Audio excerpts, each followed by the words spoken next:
a way to, or a method to find the exact location of the intersection of the ley line, sir? Well, there are a variety of ways. Some of them can actually be found if your equipment is sensitive enough with electromagnetic sensors. But you can intuit them as well if you place yourself in the proper meditative state and focus on the idea of the energetic lines, the grid on your planet. You can intuit it, and also some people can use permission slips, such as dowsing rods and so forth, to also plot and chart the idea of the electromagnetic grid, or ley lines as you call them, on your planet. There are a variety of ways, and different people will be attracted to different methodologies based on what works with their belief system. You follow? All right. Does that answer your question? Yes. Anything else? In the temples we're going to be building, we're going to have like some staging areas. Would some type of platform, such as a landing pad or a rod for the ships to anchor to, which would be more? A platform, Okay. at least 100 feet in diameter, would be of assistance, with a gateway or an entry point. Doesn't have to be connected to any other, but a symbolic door, in a sense, at each of the 4 cardinal points, north, east, south, west, would be most efficacious as a representation, as a symbol, as a permission slip to connect the collective consciousness of your planet, the energy of your world, with the concept of contact in that way. Thank you, Painting each of the doorways red, white, black, yellow, in the directions as indicated by many of the indigenous societies in your North American continent, to associate those colors with the proper direction. All right? Thank you, brother. Will that do? Yes. Well, thank you very much. I have a few more questions. Oh, I thought you said that would do. Oh, for that one. Yes, all right. The Pyramid of Giza, other than using the sarcophagus permission slip, was it ever used as a power plant? It generates a kind of focus like a lens electromagnetically, but not so much as a power plant as you understand them today in your technology. More the idea of the amplification of the energy to create the proper resonant state for the purpose of using the sarcophagus to get into the gamma state and have it amplified so that it can help facilitate out-of-body travel. More that than anything. Anything else? Could you give a description of the Yael civilization, and is there any messages from them? The Yael civilization is a hybrid civilization. They are relatively similar looking to your Earth humans, which is one of the reasons why they will be the first hybrid civilization to make open contact with you, because they are familiar looking enough to you as to not cause concern. This will start to happen in that window of time from 2025 to 2033, where many of these contacts will begin to amplify. They will not necessarily be the first extraterrestrial civilization to make open contact, but they will be the first hybrid civilization to do so. We will be the third. They have said that within the next year or so, they will give another demonstration of their craft, as they did in the incident that you mostly refer to as the Phoenix Lights, so that again they can gauge the readiness of your people in their reaction or response to the sighting of that craft, to determine exactly how ready many of you are for the concept of contact. That's their message. Anything else? How high is your ship above Sedona? 1,350 miles. We made an effort at Bell Rock, was using the array. Was that It is a effector. beginning, but the array has not been completed yet because we haven't delivered the final information regarding how it needs to be constructed. So it is only partially complete. Thank you. One more question. Yes. Could you give a physical description of the civilization in the Barnard system? Again, they are humanoid, a little bit different than you. They are approximately in what you would call their Renaissance age. So a lot of their structures aren't necessarily built in the same ways that yours are, but they utilize stone and wood. And they are relatively sophisticated in their utilization of electrical energy. They do not have borders in the way that you do, countries in the way that you do. And again, physiologically, they are somewhat similar to your humanoid form, but there are differences in their face and in their bodily structures, but not extremely significantly so. Does that help? Yes, the first steps for contact with them, will it be similar to in this format, or will we just borrow your ships to land there? That has not yet been completely worked out. When you are made, in a sense, a beginning member of the Interstellar Alliance, these arrangements will be discussed, and whatever is determined among your world and our worlds to be the best course of action for the inhabitants of the Barnard star system will be the route that is taken at that time. This will most likely be sometime around, or maybe slightly before or slightly after your year of 2050. All right? Very exciting, brother. Thank you very much. Thank you.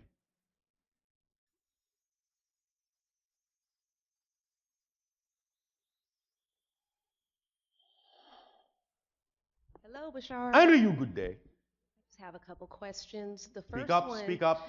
My first question is, this is exciting to me. It's exciting, expanding my consciousness and seeing all the things that we are able to do and communicate. Yes. Now, is sharing this information with people that maybe don't have any understanding of it, is it considered imposing on their free will to try to... You can always discuss what it is that excites you, but if they give you any indication that it is not something that they wish to hear, then any further pushing would be an imposition.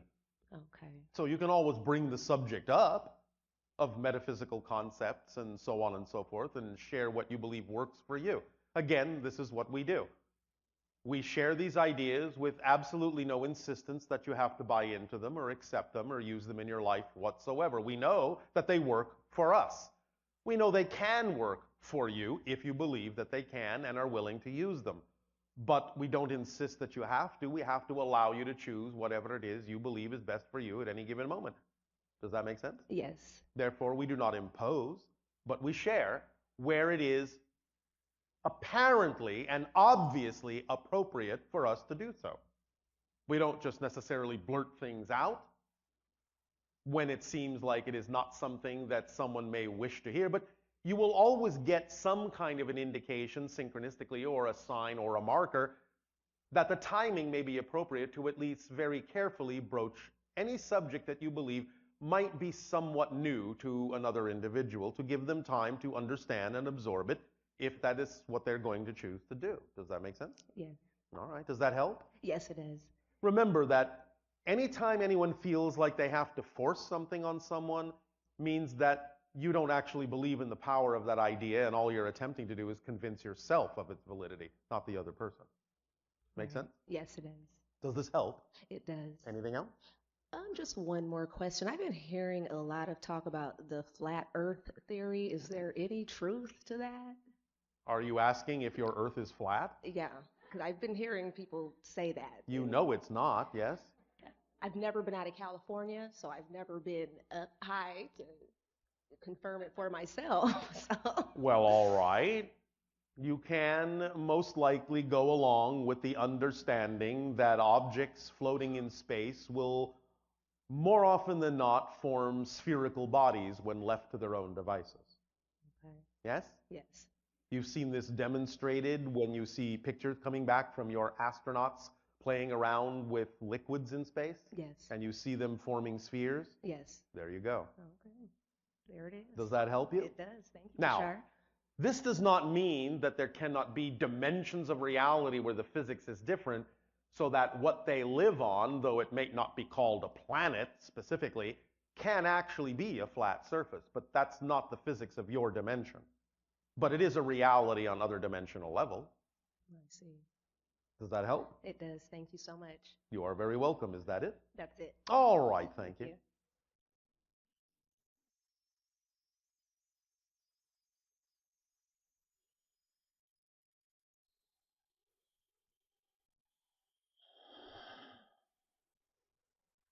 Hello, Bashar. And to you, good day. Thank you. Wow, so many questions. So many answers. Yeah, good ones too. I'll start with I've had a lot of what you could call mystical experiences, and I'm wondering if there's a common theme among them, some agreement or something along those lines. Well, the challenges that you face and the synchronicities that you experience in life are usually representative of the themes that you chose to explore. So that can have a common thread, if you wish. Probably, most likely, the expansion of your consciousness, the expansion of your awareness, the ability to become more adept at transforming negative to positive, so on and so forth. Being more of yourself. Yeah? Well, that's a common theme. That's Okay. a connecting thread. Um, Anything else? One of these experiences in the fall of 2013 led to me unlocking a pretty strong ability to work with energy and my field and other people's field and so on. What is your field, as you say? The human energy field. I'm actually not really sure what terms would be best used to describe this sort of thing. All right. I can feel it, but Yes. I've been exploring it from All kind of right. the inside Well, out. how do you choose to work with this idea? I've been doing healing work with all other right. people. And so, this My excites you? It does, yeah. All right. My question was, could you tell me more about this energy and how could I best develop those abilities further? I believe you already know the answer to that because we've been speaking about it all day long. Excitement? Yes. When we talk about the idea of acting on your excitement being a complete kit that leaves nothing relevant in your life out, you may take us quite literally. It's not a metaphor. It's absolutely complete. It leaves nothing relevant out that is in alignment with your true frequency. Okay. So the idea is that you are, while connecting to higher level energies as well, stepping them down into a form that is utilizable and applicable in your reality, which is the electromagnetic field. So you're using the electromagnetic field to create resonant patterns that are reflective and indicative of the state of being that is representative of balance and health and awareness. And again, as a healer, should someone be attracted to you for the purpose of matching that vibration, you will have allowed them the opportunity to experience an environment in which they can choose to heal themselves. But it's basically being done, even if you're connecting to other energies elsewhere, it's basically being done through the auspices of the electromagnetic energy that is representative of your physical reality. Got it. Thank Does you. that make sense? Yes. What is a good way to charge myself, energize myself? How do you become discharged? I'm not sure. What makes you think you are discharged? Feeling tired. Feeling tired can be a natural state that says that you do need to simply relax for a while. You know that in a very real way, most of you recharge when you sleep, yes? Yeah. So if you're tired, go to sleep. Okay. And you will recharge. Yes? Okay. Nothing mysterious, or perhaps meditation will do it for you, but it's really what you're attracted to do. But tiredness can be part of your excitement, you know. It can be part of the natural biological rhythm that's exciting for you. You do what you do, and then you become tired and relax and recharge. And then you're charged, and then you do what you do, and you follow your natural biological timing and your rhythm. And then you're in your natural flow, yes? Okay. Simple as that. It doesn't have to be more complicated than that unless you would like it to be. Fair enough. Sometimes complicated is fun, but Yes, and that's why so many of you might Right. do it. right.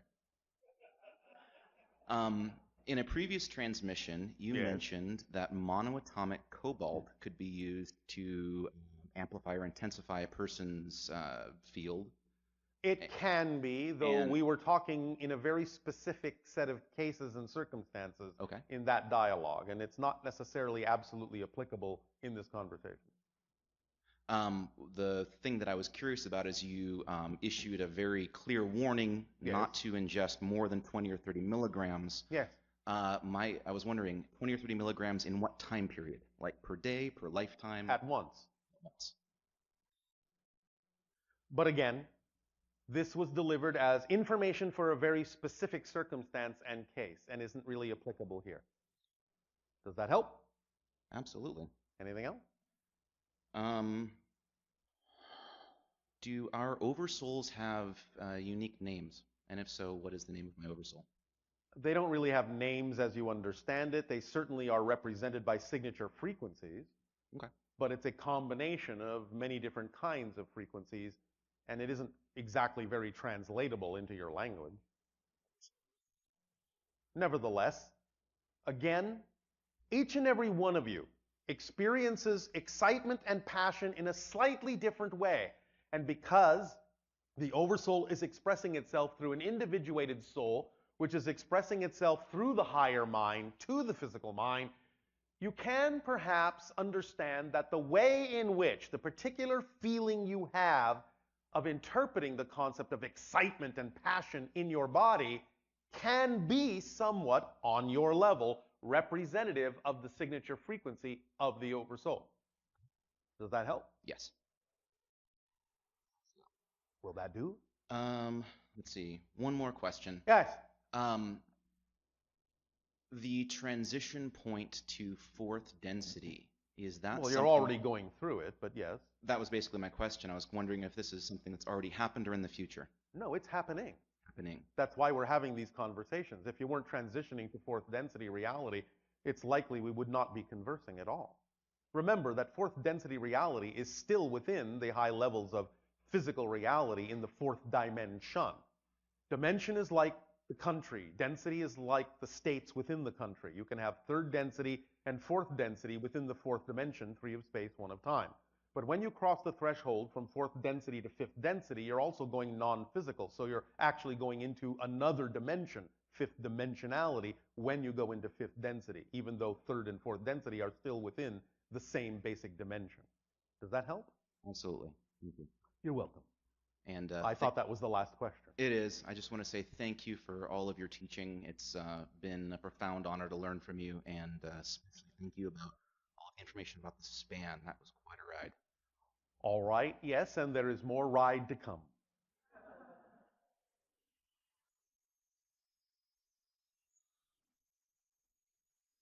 So, buckle up.